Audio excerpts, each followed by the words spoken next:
Hello students, good evening to all of you. आज हम लोग बहुत ही प्यारा सा टॉपिक इनकम फ्रॉम सैलरी में पढ़ेंगे, valuation of rent free house. जो रेंट फ्री हाउस है, मैंने आपको बताया था कि परक्यूजिट्स में उसके ऊपर टैक्स लगता है। परक्यूजिट में वो टैक्सेबल होता है, सभी इंप्लॉइज के लिए टैक्सेबल है।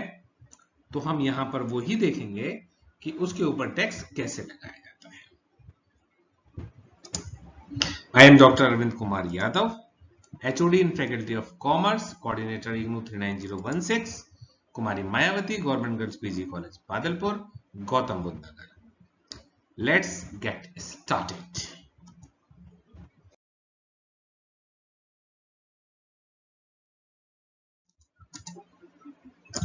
सबसे पहले हम समझते हैं कि वैल्यूएशन ऑफ परक्यूजिट का क्या मतलब है।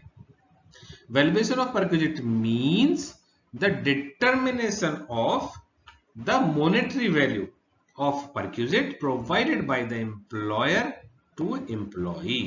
तो बहुत आसान सी बात है। इसमें क्या कर रहे हैं हम यहाँ पे? वैल्यूएशन का मतलब क्या बोला मैंने कि वैल्यूएशन का मतलब है कि हम वैल्यूएशन ऑफ परक्यूजिट क्या मतलब है? द डिटरमाइन करना पड़ेगा आपको क्या चीज? Monetary value. किसकी? परक्यूजिट की।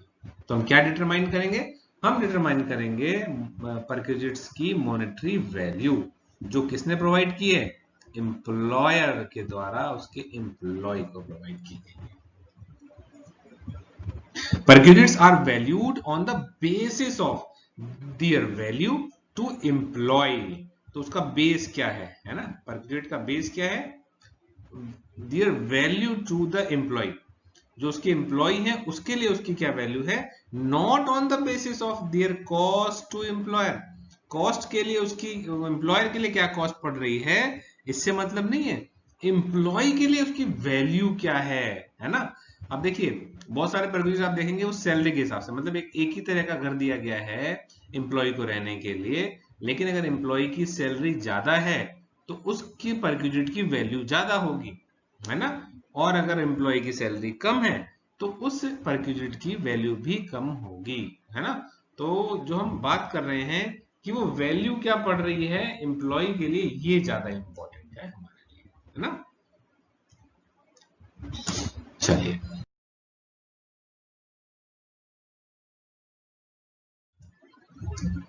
चलिए बच्चों, तो स्टार्ट करते हैं valuation of rent free house. For the purpose of determining the value of residential accommodation provided by the employer, the employees have been divided into two categories। बहुत simple सी बात कि इसमें जब हम वैल्यूएशन स्टार्ट करेंगे rent free house का, तो हम एम्प्लॉइज को दो कैटेगरीज में डिवाइड करेंगे। Category 1 belongs to government employee and category 2 belongs to other. कहने का मतलब ये है कि जब भी आप वैल्यूएशन करेंगे रेंट फ्री हाउस का, तो पहले आप चेक करेंगे कि एम्प्लॉय आपके लिए गवर्नमेंट एम्प्लॉय है तो रूल अलग पढ़ेंगे हम, और अगर हमारे लिए वो अदर एम्प्लॉय यानी कि नॉन गवर्नमेंट एम्प्लॉय है, गवर्नमेंट एम्प्लॉय से अलग है, तो उसके लिए रूल्स अलग। बिल्कुल कंफ्यूज नहीं होंगे, ध्यान से जब भी हम वैल्यूएशन करते हैं देखिए, क्योंकि रूल अलग अलग बने हुए, गवर्नमेंट के लिए अलग, अदर एम्प्लॉयज के लिए अलग। तो जब भी आप पढ़ेंगे तो गवर्नमेंट एम्प्लॉय के लिए रूल्स अलग हैं और उनके लिए अलग है। तो दोनों रूल्स को हम, गवर्नमेंट एम्प्लॉय के रूल्स क्या है, अदर एम्प्लॉयज के रूल्स क्या है, उन दोनों तरीके के रूल्स को हम इसमें पढ़ेंगे। तो चलिए फिर स्टार्ट करते हैं गवर्नमेंट एम्प्लॉयज से।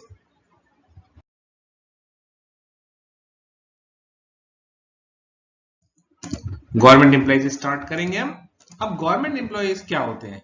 Government employees are the employees of the central government. चाहे आदमी सेंट्रल गवर्नमेंट का एम्प्लॉय है तो भी वो गवर्नमेंट एम्प्लॉय कहलाएगा। अगर किसी स्टेट गवर्नमेंट का एम्प्लॉय है तो वो भी आपका गवर्नमेंट एम्प्लॉय कहलाएगा, होल्डिंग ऑफिस और post in connection with the affairs of the union और सच स्टेट। स्टेट में है या यूनियन में है, सेंटर में है, तो वो हमारा एम्प्लॉई सेंट्रल एम्प्लॉई, मतलब सॉरी गवर्नमेंट एम्प्लॉई कहलाएगा।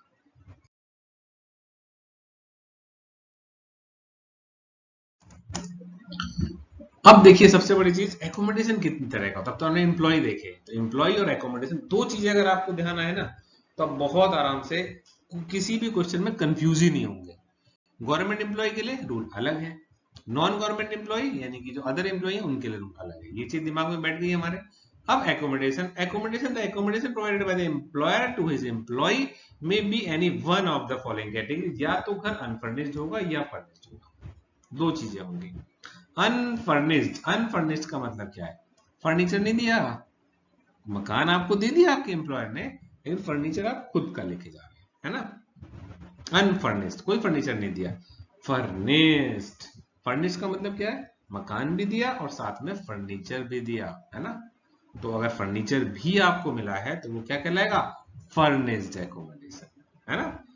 तो अब हम ये देखेंगे, जब भी हम वैल्यू, देखिए बहुत ही आसान है, मैंने स्टार्टिंग में ही आपसे बोला था, आप क्वेश्चन पढ़ के देखिए फर्निश्ड है या अनफर्निश्ड है।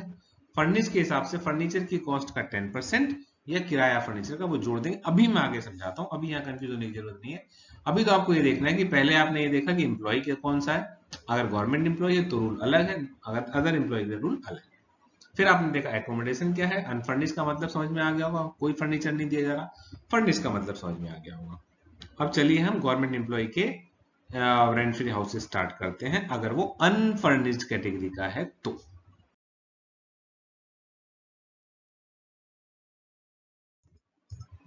ये देखिए कितना आसान है निकालना। अनफर्निश्ड एकोमोडेशन है और किसके लिए? गवर्नमेंट एम्प्लॉय के लिए। तो गवर्नमेंट एम्प्लॉय के लिए देखिए क्या है, क्या कहा है? Amount determined as per government rules, government rule के हिसाब से निकाला जाएगा। उसमें क्या है? Amount determined as per government rule. अब गवर्नमेंट ने जो बोला हुआ है ना, वही वैल्यू होती है हाउस की।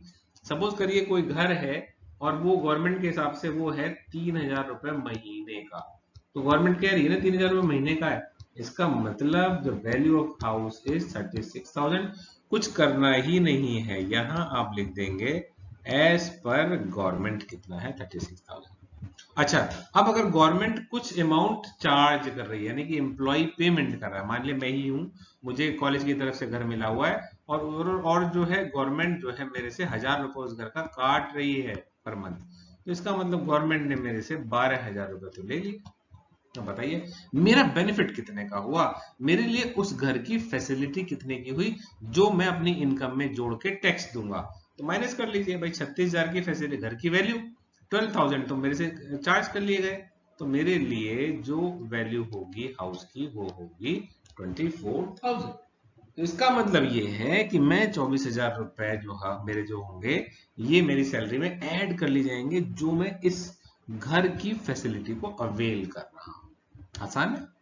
अनफर्निश्ड एकोमोडेशन, कोई फर्नीचर नहीं मिला हुआ, गवर्नमेंट रूल। तो यानी कि जब आप क्वेश्चन पढ़ेंगे, देखिए मैं आगे क्वेश्चन भी कराऊंगा, तो सिर्फ आपको यही देखना होगा कि गवर्नमेंट के हिसाब से कितना इसका प्राइस डिसाइड किया गया है, और उसमें से जो अगर गवर्नमेंट कुछ काट रही है वो माइनस कर दीजिए।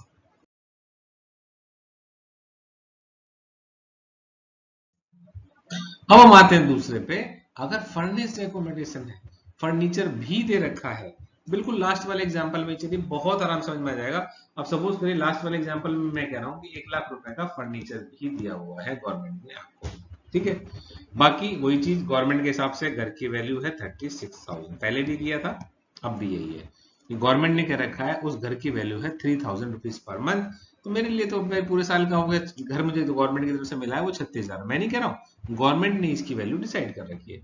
अब फर्निश्ड है ये, तो फर्निश्ड का मतलब गवर्नमेंट ने फर्नीचर भी दे रखा होगा। अब पता लगा गवर्नमेंट ने जो फर्नीचर दिया हुआ है वो फर्नीचर है 1,00,000 रुपीज का, तो 1,00,000 रुपीज का 10% निकाल लें, 10,000 रुपए आ गया, तो 10,000 में यहाँ पे जो, है ना। अच्छा मान लीजिए कि ये आपका जो है ये हायर पे लिया गया होता, गवर्नमेंट का खुद का फर्नीचर नहीं था, गवर्नमेंट ने किराया पे लिया होता, और गवर्नमेंट उसका किराया पेमेंट कर रही होती 2,000 पर मंथ दे रही होती 2,000 रुपए, तो आप क्या करते? 2,000 इंटू 12, कंपनी ने कितना किराया दे दिया इस फर्नीचर का? इस फर्नीचर का किराया दे दिया 24,000। तो आप फिर किराया जोड़ेंगे, है ना, अगर किराया दिया हुआ है, किराए का फर्नीचर है तो किराया जोड़ेंगे, और अगर गवर्नमेंट का फर्नीचर है तो डेप्रिसिएशन उसका 10% होता है, वो हमारी उसमें जुड़ जाएगा। अब 36,000 और 10,000 जोड़ देंगे तो ये 46,000 आ जाएगा, है ना। अब अगर गवर्नमेंट कुछ मेरे से चार्ज कर रही है, जैसे पिछले वाले एग्जांपल में हमने लिया था, और सपोज करिए कि वो गवर्नमेंट 12,000 रुपए पर मंथ चार्ज कर रही है, तो 46,000 में से आप 12,000 माइनस कर देंगे तो ये 34,000 ये हो गई ये फर्नेस की वैल्यू, है ना। बताइए इसमें कोई दिक्कत आ रही हो किसी को? बहुत आसान है, इसीलिए मैं स्टार्टिंग से कहते हुए चल रहा था। अब हम आगे बढ़ते हैं।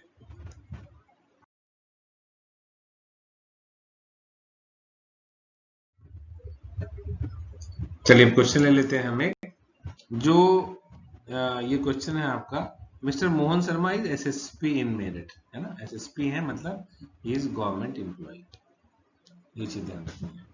ही is living in unfurnished, unfurnished मतलब फर्नीचर नहीं दिया हुआ, फर्नीचर की कोई बात नहीं होगी। प्रोवाइडेड बाय अच्छा government free of rent. His salary is 1,50,000, 1,50,000 per month. Salary से देखिए कोई मतलब नहीं होता यहाँ पर। तो rent of the bungalow is as per government rule is 5,000 per month, 5,000 रुपए पर मंथ है ना। अमाउंट चार्ज 3,000 रुपए जो है गवर्नमेंट जिससे चार्ज भी कर रही है, करें वैल्यू बताइए। मतलब कितना आसान क्वेश्चन है। आपको पता है गवर्नमेंट के हिसाब से 5,000 रुपए पर मंथ है, तो 5,000 इंटू 12, 5,000 की 12 से मल्टीप्लाई करेंगे, दैट इज 60,000। 60,000 तो वैल्यू हो गई। 3,000 के हिसाब से 36,000 चार्ज कर लिया, तो 36,000 चार्ज कर लिया, कर लिया, हो गई भाई। ये देखिए amount determined as per government, government ने 60,000 रुपए वैल्यू निकाली है, और जो चार्ज कर रही है वो कर रही है 3,000 रुपीज पर मंथ गवर्नमेंट हमसे ले रही है, तो वैल्यू ऑफ एकोमोडेशन इज 24,000। कितना इजी है ये निकालना, है ना। अब एक क्वेश्चन और लेते हैं जो ये होगा फर्निश्ड से, है ना। सेम क्वेश्चन नहीं है लगभग। Mister Mohan Sharma is SSP, he is living in a bungalow. Salary दे रखी है, सैलरी हमारे लिए इमैटेरियल होती है, कुछ नहीं करना।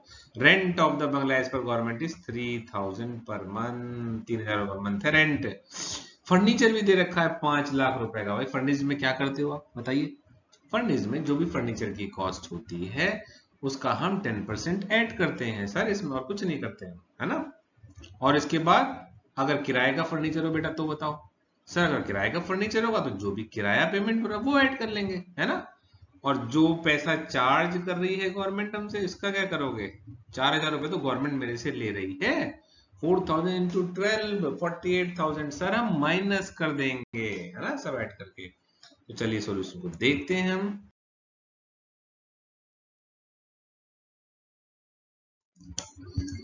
Amount determined as per government rules, तो सबसे पहले गवर्नमेंट रूल के हिसाब से घर की वैल्यू 3,000 पर मंथ है, 36,000 हो गई। फर्नीचर 5,00,000 का मिला, उसका 10% 50,000, टोटल इज 86,000। अब गवर्नमेंट 4,000 रुपीज पर मंथ मेरे से चार्ज कर रही है, तो 4,000 इंटू 12 दैट इज 48,000 चार्ज कर चुकी है, तो मेरे लिए घर की वैल्यू हो गई 38,000। आई होप गवर्नमेंट एम्प्लॉय में अब कभी भी आपको कोई कंफ्यूजन नहीं होने वाला है, क्योंकि आपने अनफर्निश्ड और फर्निश्ड दोनों को अलग अलग देख लिया है।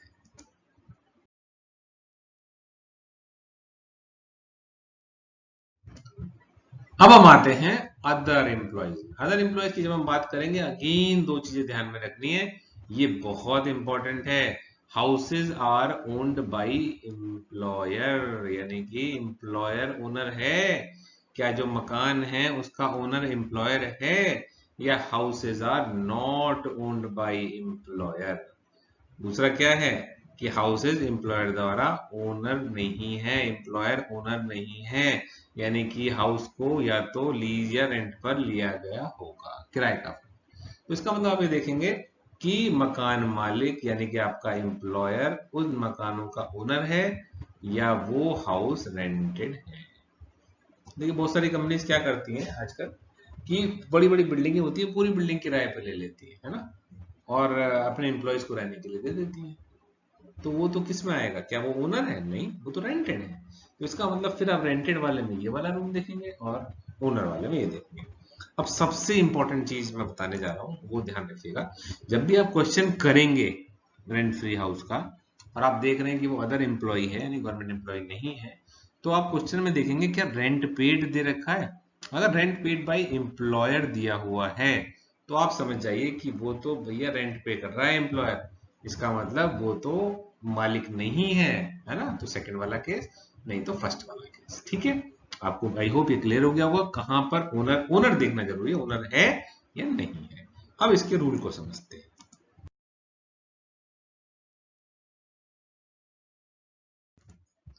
बहुत आसान सा रूल है, देखिए houses are owned by employer, employer जो है उसका मालिक है मकान का।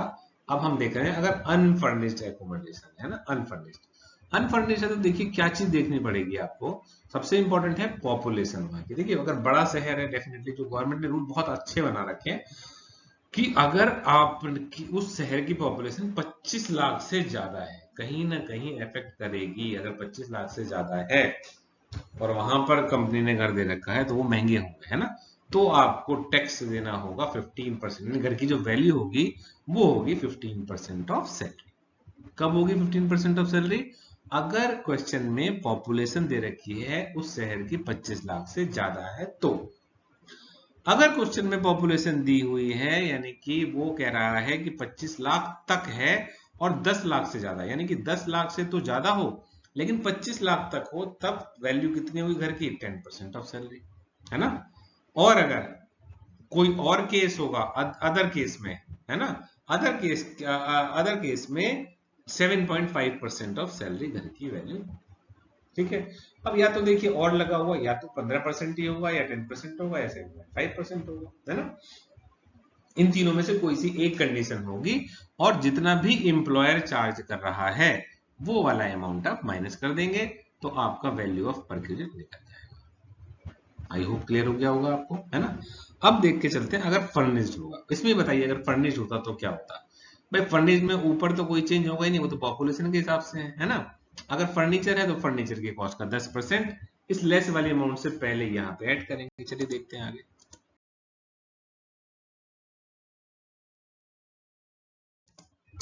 ये है आपका फर्निश्ड एकोमोडेशन। और देखिए पॉपुलेशन वही है 25 लाख से ज्यादा तो 15% ऑफ सैलरी मान लीजिए वैल्यू ऑफ हाउस।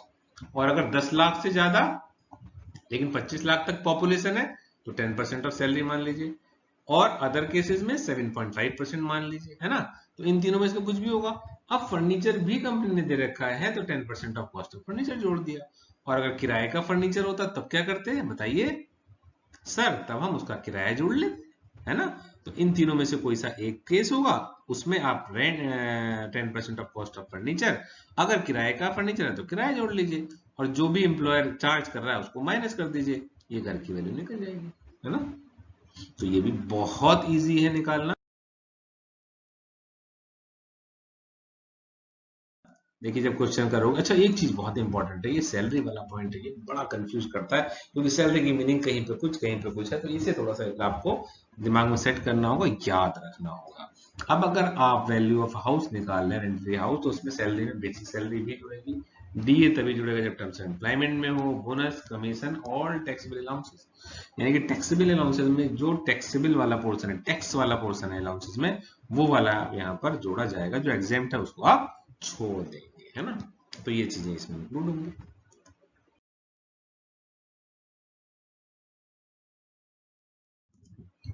अब बात आती है अगर जो एम्प्लॉयर है उसने घर को ओन नहीं कर रखा, ओनर नहीं है भाई, वो तो किराए का घर ले रखा है एम्प्लॉयर ने और अपने एम्प्लॉय को दे दिया।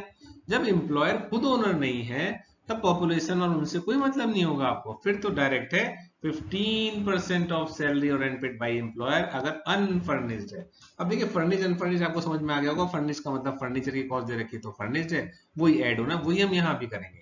अब देखिए क्योंकि यहाँ पे मैंने क्या बोला, 15% ऑफ सैलरी और rent paid by employer, compare करना पड़ेगा ना भाई, किराया भी दे रहा है एम्प्लॉयर आपका, तो 15% ऑफ सैलरी और रेंट पेड बाय एम्प्लॉयर दोनों कंपेयर करिए और जो भी कम होगी वो वाली अमाउंट वैल्यू हो जाएगी हाउस की, और जो भी कंपनी रेंट चार्ज कर रही है वो आप इसमें से माइनस कर देंगे, तो ये आपकी वैल्यू ऑफ हाउस निकल के आ गई। ठीक है। मान लीजिए 10 लाख रुपए किसी आदमी की सैलरी है ना, तो 10 लाख का 15% हो गया 1.5 लाख रुपए, 1,50,000। कंपनी रेंट पे कर रही है 10,000 रुपए पर मंथ, तो 10,000 इंटू 12 हो गया 1,20,000। अब 120 और 150 में से लेस देखेंगे तो 1,20,000, तो 1,20,000 आप यहाँ पे लिख लेंगे वैल्यू हाउस, जो कंपनी चार्ज कर रही है वो माइनस कर दीजिए। अच्छा, अगर अब अगर देखते हैं फर्निश्ड हाउस हो तो क्या होगा। अगर फर्निश्ड हाउस है मेरे भाई तो कुछ नहीं करना है, आपको यहाँ पर फर्नीचर और ऐड कर देना है। यहाँ तो देखिए वही है ना रूल, फर्निश्ड वाले केस में 15% ऑफ सैलरी और रेंट पेड बाय एम्प्लॉयर वहां भी था, जो भी दोनों में कम है वो यहाँ पे लिख लो, फर्नीचर की कॉस्ट का 10% वो इसमें ऐड कर लो, और जो कंपनी चार्ज कर रही है वो माइनस कर दो, ये आपकी वैल्यू ऑफ हाउस आ जाएगी, है ना। कितना आसान है निकालना।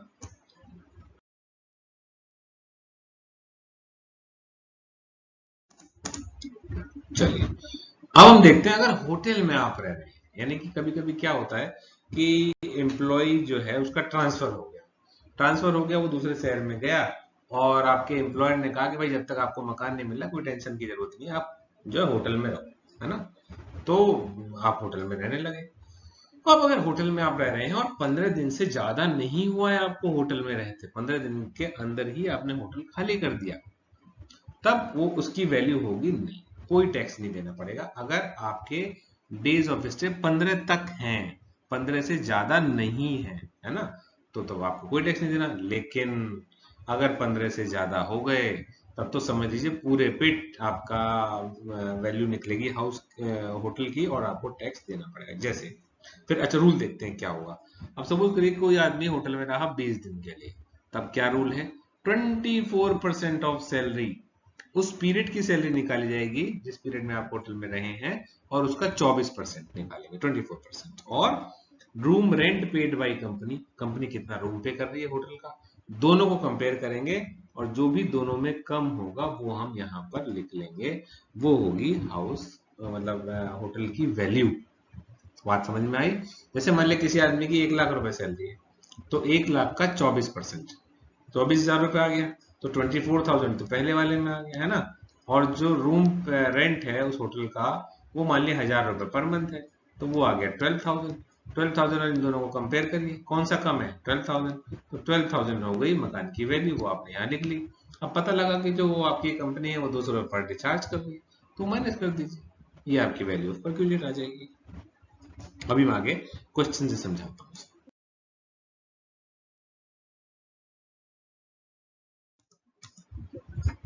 चलिए अब क्वेश्चन नंबर 3 लेते हैं हम।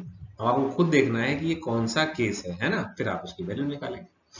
Tata company limited has provided residential accommodation to Mohan, from the following information compute value of perquisite of house, है ना। अब देखिए फेयर रेंटल वैल्यू दी है, सैलरी दी है, और वैल्यू ऑफ फर्नीचर है, ये फर्निश। देखिए फर्नीचर मिलते ही हमें पता लग गया भाई ये तो फर्निश्ड हाउस है फर्नीचर, तो हमें आंख बंद करके ये चीज ध्यान रखनी है, 10% जोड़ना है भाई। 10% कितना होगा बेटा, इसका 10% निकालिए 30, ये तो हम फर्नीचर की कॉस्ट ऐड करते हैं। अब सबसे इंपॉर्टेंट चीज मैंने आपको बताई थी कि भाई ये कैसे पता लगेगा कि रेंटेड हाउस है या ये कंपनी के खुद के फ्लैट से, कंपनी ओनर है या रेंटेड है ना।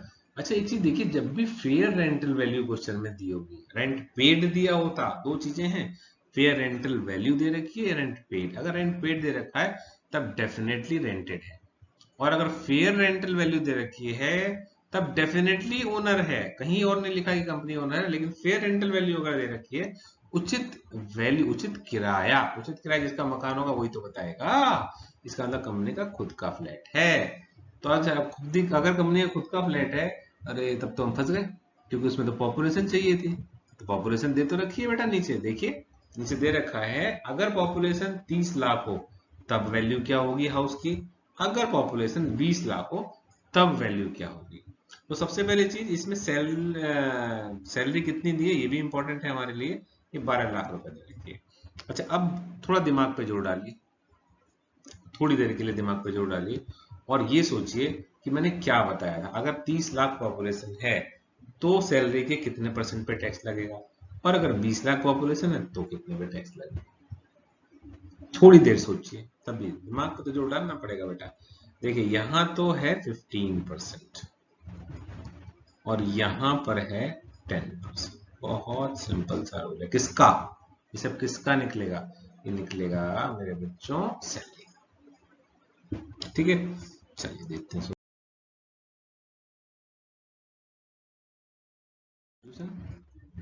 अब पहला वाला केस कर रहे हैं हम, केस 1 है ना, केस 1 कर रहे हो आप लोग, जिसमें आप कह रहे हो कि जो पॉपुलेशन है वो 30 लाख से ज्यादा है। तो अब हमने क्या करा, value of house 15% of 12 lakh, ये आ गया 1,80,000 है ना। एट 10% ऑफ 3 लाख, ये हो गया 30,000।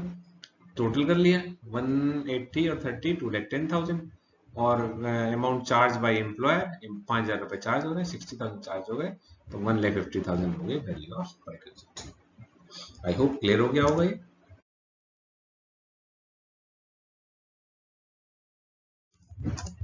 अब दूसरा, अगर पॉपुलेशन ऑफ सिटी है 20 लाख, 20 लाख है पॉपुलेशन, तब तो भैया 10% ही लोगे, सैलरी वही है। यही मैं दिखाना चाह रहा था आपको। देखिए हमेशा वैल्यू ऑफ एम्प्लॉय इंपॉर्टेंट होती है हमारे यहाँ पे। एम्प्लॉय के लिए एम्प्लॉय की सैलरी 12 लाख 10%, तो इस पे तो 1,20,000 हो गया। एट 10% फर्निश्ड है 30,000, तो दोनों के लिए सेम है। 1,50,000 हो गया, 60,000 एम्प्लॉय चार्ज कर रहा है, तो 1,50,000 हाउस। इसका मतलब ये चीज इंपॉर्टेंट थी, 10% या 15%। और क्योंकि जब ओनर होगा तो पॉपुलेशन आपको चेक करनी पड़ेगी। आई होप क्लियर हो गया होगा आपको। चलिए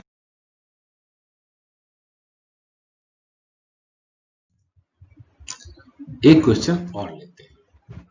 Tata Company Limited provided residential accommodation to Mohan from the following information. Compute value of perquisite. Rent paid, सबसे important चीज बेटा, रेंट पेड ये रखा है। इसका मतलब ये कंपनी ओनर नहीं है, ये तो फ्लैट रेंटेड है। तो कितना रेंट पे कर रही है कंपनी, वो इंपॉर्टेंट होगा हमारे लिए, है ना। तो रेंट पे कर रही है 1,00,000 रुपए, तो 1,00,000 से कंपेयर करना पड़ेगा, है ना। सैलरी दे रखी है 15 लाख रुपए। अच्छा फर्निश्ड हाउस है, देखिए फर्नीचर दे रखा है, इसका मतलब फर्निश्ड हाउस है ना। फर्निश्ड हाउस है, ये भी चीज ध्यान रखनी पड़ेगी, जिससे कि फर्नीचर की कॉस्ट का 10% ऐड कर ले। और एम्प्लॉयर चार्ज कर रहा है 6,00,000 रुपए पर मंथ। अच्छा एम्प्लॉयर 6,000 रुपए पर मंथ दे रहा है, तो पूरे साल में कितने पैसे ले लिया आपसे बताइए, कितना अमाउंट चार्ज कर लिया, 72,000। 6,000 इंटू 12, तो वो ध्यान रखेंगे हम निकालते समय। अच्छा अब अगर रेंटेड है तो कंपेयर वाली बात।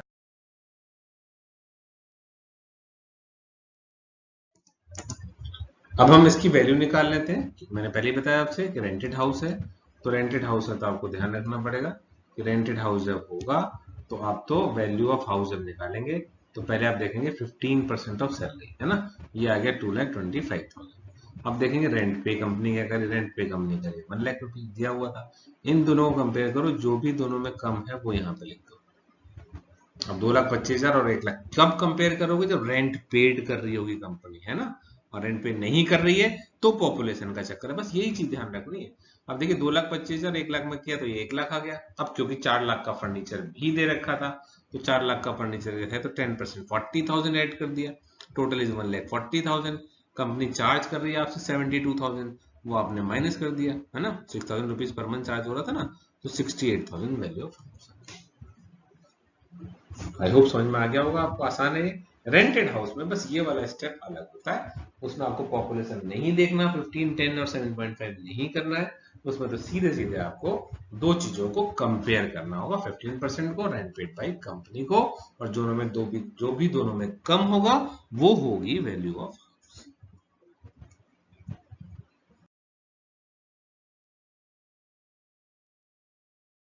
है ना। Just appointed in Mumbai, she stayed in a hotel there, है ना। From the following information, compute value of perquisite. Rent of room in hotel, जिस होटल में इसने रूम लिया हुआ है उसका जो रेंट है वो तो भाई है 2,000 रुपये पर। सैलरी जो इसके लिए होटल के लिए है उसका वैल्यूएशन है 14,60,000। और कंपनी उससे चार्ज भी कर रही है 500 रुपये पर डे, उससे चार्ज कर रही है होटल में रहोगे तो। अगर 10 दिन वो होटल में रहती है तब कह रहे हैं परक्विजिट बताइए कितना होगा, और 30 दिन होटल में रहती है तो हम बताना है परक्विजिट कितना होगा। अब देखिए 15 दिन से कम रहोगे तो भाई कोई टैक्स नहीं देना, तो पहले वाले केस में तो आप समझ लीजिए कोई टैक्स नहीं देना, दूसरे वाले में निकालेंगे। तो चलिए सॉल्यूशन स्टार्ट करें, करें इसका सॉल्यूशन। चलिए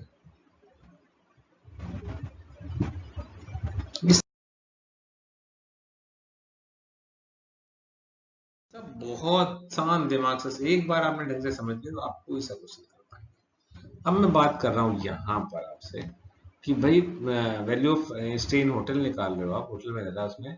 तो पहला केस क्या था, डेज ऑफ स्टे 10 डेज, 10 दिन है तो वैल्यू पर विजिट कुछ होगी थोड़ी, भैया कोई टैक्स नहीं देना आपको। क्यों बताइए, सिर्फ निल हो गई। क्योंकि आप 15 दिन से कम रुके हुए हैं। और सेकंड वाले केस में तो यार 30 दिन रुक गए ये। जब 30 दिन रुक गए तब तो भाई रूल था, क्या रूल बताया था याद है आपको? सबसे पहले मैंने बताया था आपको 20% ऑफ 24% ऑफ सैलरी निकालेंगे, और सैलरी भी उतने पीरियड की जितने दिन आप होटल में रहे। तो देखिए सैलरी दे रखी है 14,60,000।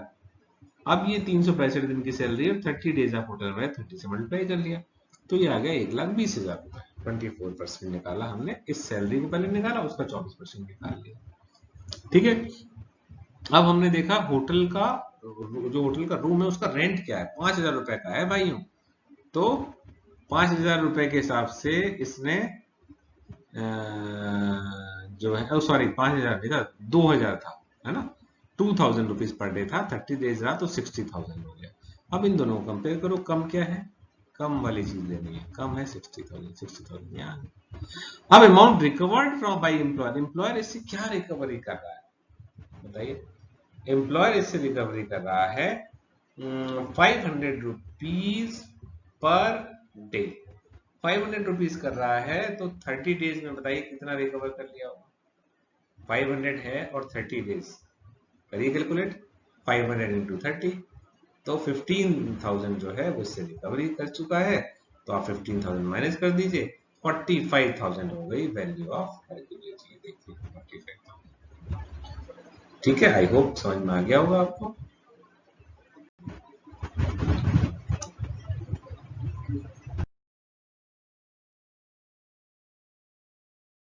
असेसमेंट प्रॉब्लम ले लेते हैं, इसे आप सॉल्व करेंगे। तो एक टीसीएस कंपनी है, उसने एक रेजिडेंशियल एकोमोडेशन दे रखा है रानी को। From the following information compute the value of rent free house. Rent paid by employer, employer rent पे कर रहा है 50,000 रुपीज का, और इसके बाद सैलरी है 5 lakh rupees. Value of furniture provide कर रखा है 2 लाख रुपए का। Amount charge by employer for the house. बहुत आसान सा क्वेश्चन है। अब क्योंकि सारी चीजें बता दी गई हैं, होटल का है, रेंटेड है, क्या है, आप जानिए। आप तो मुझे सॉल्व करके मुझे आप कमेंट बॉक्स में इसका आंसर लिख के बताएंगे कि हाँ सर इसका आंसर ये है, मुझे पता लग जाएगी आपको रेंट फ्री हाउस आपकी समझ में आ गया। तो चलिए, थैंक यू वेरी मच, आपने टाइम दिया, आपने समझा, और जितना अच्छा, देखिए बार बार कहता हूँ, बस आपको पढ़ना है, आपको रूल्स पे कमांडिंग करनी है ना, तभी मेरा ये वीडियोस बनाना सफल हो पाएगा। तो again thank you very much. अगर आपको पसंद आए तो डेफिनेटली आप इसे लाइक करें, सब्सक्राइब करें, अपने फ्रेंड्स के साथ शेयर करें। Bye bye, good night.